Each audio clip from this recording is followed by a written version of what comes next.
Yes guys, welcome back to another video. Welcome to the George Benson football channel. We go again. Chelsea versus Leeds FA Cup, 5th round, Stamford Bridge on a Wednesday night. As much as the English media will try and remind us that the FA Cup is a beautiful competition, unfortunately, with the scheduling of English football, sticking this match on a Wednesday night hardly fills me with the confidence that the FA Cup is still being held in as high of a regard as I personally believe it should be. I adore this competition. I think the FA Cup has provided me with some of my favourite moments as a Chelsea fan, being at Wembley with my old man, who is a Chelsea fan, of course. That's why I'm a Chelsea fan. Seeing Chelsea lift the trophy. Also the heartbreaks, being there when we lost to Arsenal. I think it was, 6-7 years ago now.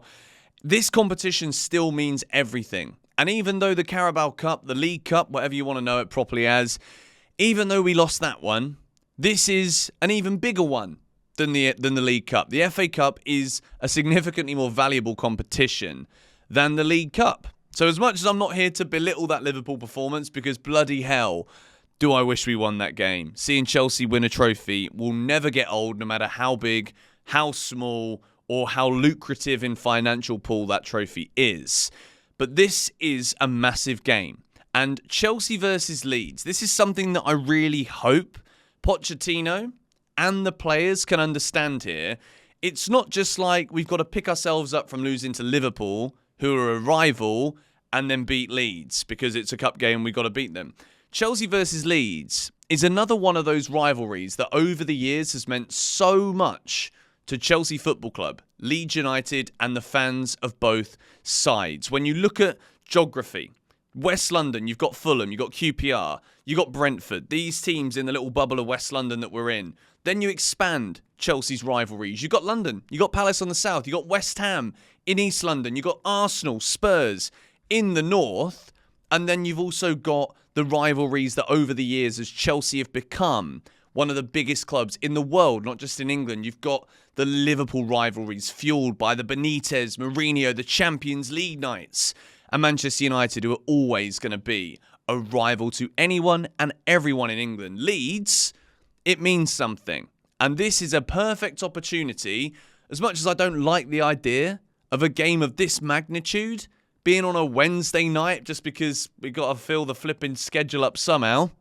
I feel as though the FA Cup deserves more respect, in all honesty. Put some Premier League games in midweek. It's not going to happen. But Chelsea Leeds tonight, we have got to bounce back. We have to see that these players weren't just looking at that final as the be-all or end-all of our season.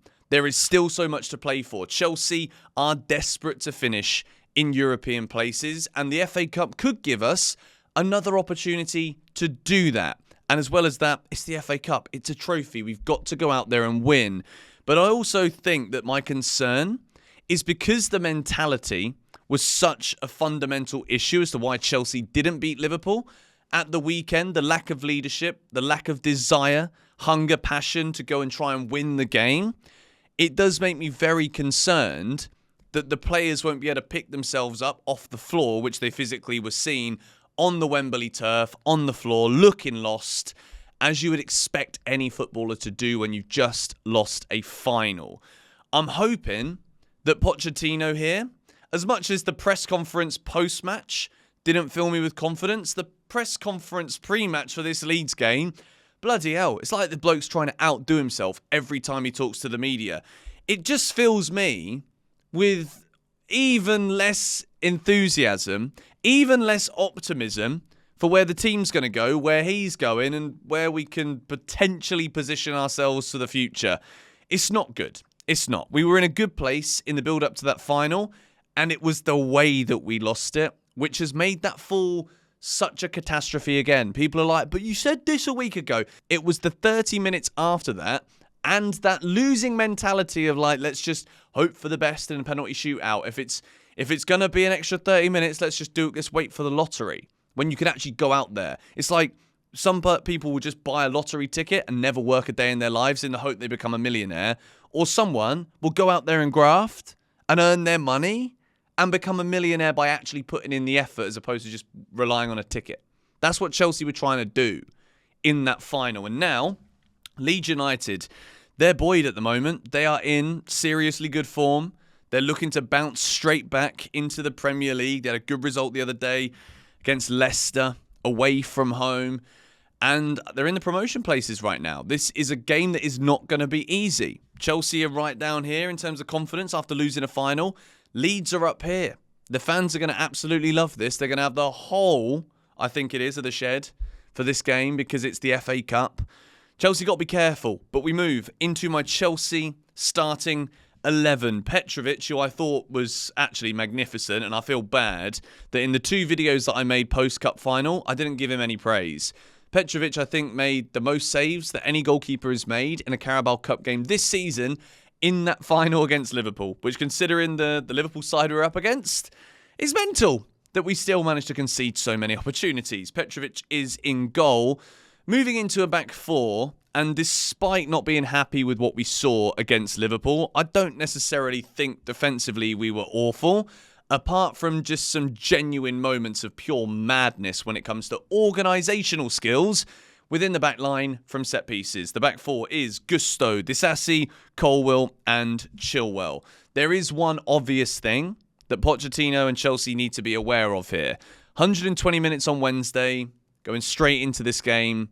120 minutes on Sunday going straight into this Wednesday game, it could have a massive impact. I don't really think it should, to be honest. If Chelsea want to be in Europe, how the bloody hell are we going to be in Europe if we can't deal with this? You've got to grow up.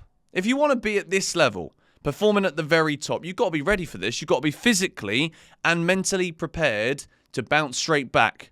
And I'm trying to talk right now as if I'm flipping in Hell's Kitchen. I like that show, by the way. We move into a midfield pivot of Enzo and Caicedo. We need so much more from Enzo. He was starting to get into some great form, but then that cup final, the match just bypassed him. He was totally oblivious to everything going on around him. Caicedo, lucky to still be on the pitch, some would say. I would argue potentially that's correct. But also, I thought he had a decent game. Caicedo and Enzo are in there. Moving in to a 3 behind a striker. Christopher Nkunku. The bloke is injured again. And I say that and it comes across as like, oh, bloody hell, here we go. Yeah, it is a bit, oh, bloody hell, here we go. Because none of these players can seem to stay fit. I understand that in pre-season, it was to do with the grass. It was to do with the pitch in that game against Borussia Dortmund. And Nkunku was flying, as Pochettino told us himself. And then all of a sudden, gets that injury on the dodgy grass in the US pre-season tour. And then he's out. And now, since then, we have been looking at a shadow of the player. So with that being said, Nkunku's out for 4 weeks, but let's be realistic and make it more like 7 or 8 to see him back to anywhere near the levels that he should be at as a Chelsea player. Cole Palmer's on the right. Raheem Sterling is on the left. And Mudryk is in the number 10 position for this game. I have basically given up on Mudryk. I'm not going to lie to you. I don't expect anything. But what I will say is some of the best we've seen of Mudryk was in a pre-season friendly when he came in central, linked up with Nicholas Jackson and scored a great goal against Brighton. And at this point in time, I'm looking at Mudryk and I'm like, I don't know how many more chances you're going to get before the whole fan base basically is just like, we could just sell him and we can have this one just, we got it wrong. Sorry, guys. So I'm hoping that seeing Mudryk in a different role, in a more central role, with players that do like to come central, which could give him that ability to kind of like move around a bit around the front 4. Palmer on the right, Sterling on the left, Jackson through the middle. I'm hoping that we can see something brand new here from Mudryk. And as much as I want to see Pochettino change things, because the 4-2-3-1, we have seen it so many times this season, or it's kind of like a 4-3-3 or a 4-4-2 in certain transitions. I'd like to see us go for something a bit more... How do I say this? Can we not go and be pathetic and actually go out and just pepper teams? Let's just attack. And I'd like to see this one given a go. Let me know your thoughts on this 11 and particularly the position of Mudryk here in the comments down below. Like I said, I don't expect anything from him, but I also think Chelsea, there's an element of what we're going to see between now and the end of the season. If we have given up on the season, where we're going to try and get some some value out of some assets that are clearly depreciating from the moment we bought them. Mudryk's one of those. Let's see what happens. Let me know your thoughts in the comments below. My score prediction for this game, bloody hell. Bloody hell. I'm going to say Chelsea 3, Leeds 2. I think we will score a couple of goals tonight because I think we're going to be up for it. I think we'll get fired up, but I also think as a result of getting fired up, we will see that lapse of concentration that we oh so often see from this naive Chelsea team. 3-2 Chelsea into the quarterfinals of the FA Cup. I'll see you straight after the game for 6 things we learned, and there will be a match vlog so you can see like how I operate during my days at the 3:30 a.m. kickoffs. So there'll be a bit of this afternoon and then a bit of post-match after the game against Leeds. 2 videos coming your way after the match. I'll see you guys later.